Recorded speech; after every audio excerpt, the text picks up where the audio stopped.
Assalamualaikum warahmatullahi wabarakatuh. Selamat siang Dewan Juri yang terhormat.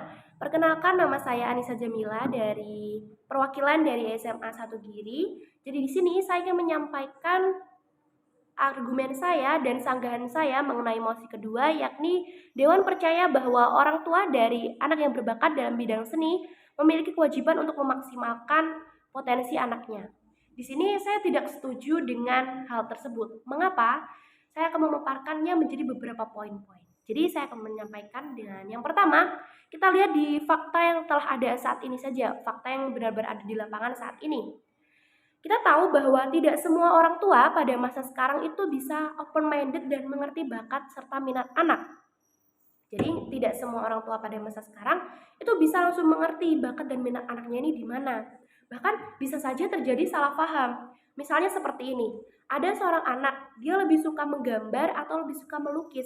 Tapi orang tua tidak bisa langsung menyimpulkan bahwa bakat anak tersebut ada di bidang seni. Karena apa? Karena yang dinamakan bakat dan minat itu bisa berubah. Sifatnya itu tidak statis. Bagaimana sih bisa bersifat tidak statis?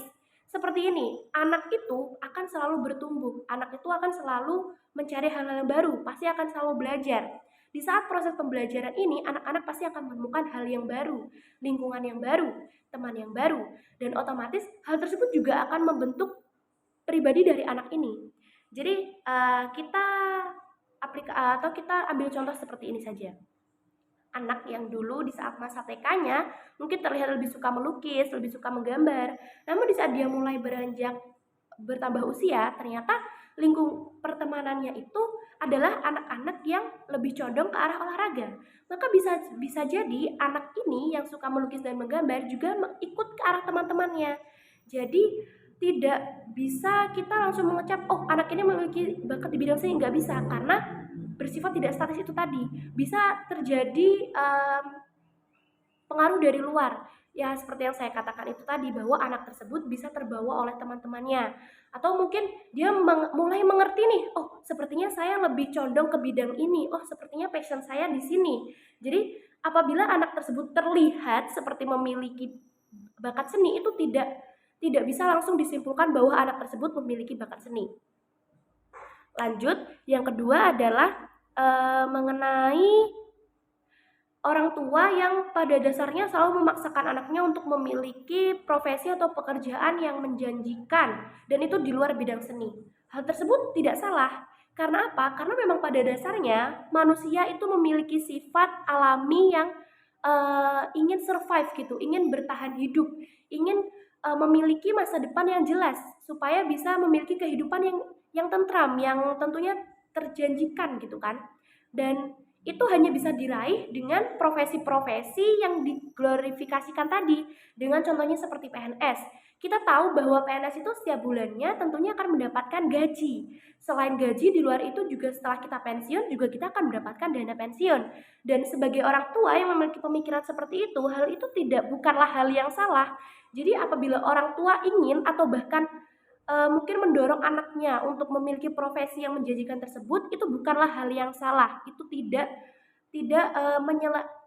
keluar dari jalur menyayangi anaknya. Jadi intinya orang tua itu memang melakukan hal tersebut juga untuk kebaikan anaknya, seperti itu. Lalu yang selanjutnya, anak itu tidak harus melulu difokuskan pada satu bidang atau pada satu bidang seni itu tadi. Karena kita tahu bahwa pendidikan formal itu juga sangat penting bagi seorang anak, atau terutama anak-anak di Indonesia, peserta didik di Indonesia. Karena kita sendiri juga tahu bahwa di Indonesia memiliki sebuah program, yakni wajib belajar selama 12 tahun. Bukan hanya 6 tahun, tapi 12 tahun. Kita diwajibkan untuk berjalan seiringan nih antara mungkin seni atau mungkin yang lain, olahraga, dengan pendidikan formal. Karena memang pendidikan formal ini benar-benar dibutuhkan untuk masa depan, baik masa depan anak itu sendiri ataupun untuk masa depan bangsa kita ini. Lalu selanjutnya, saya ingin mengatakan bahwa bakat dan minat anak itu tidak melulu hanya kepada seni.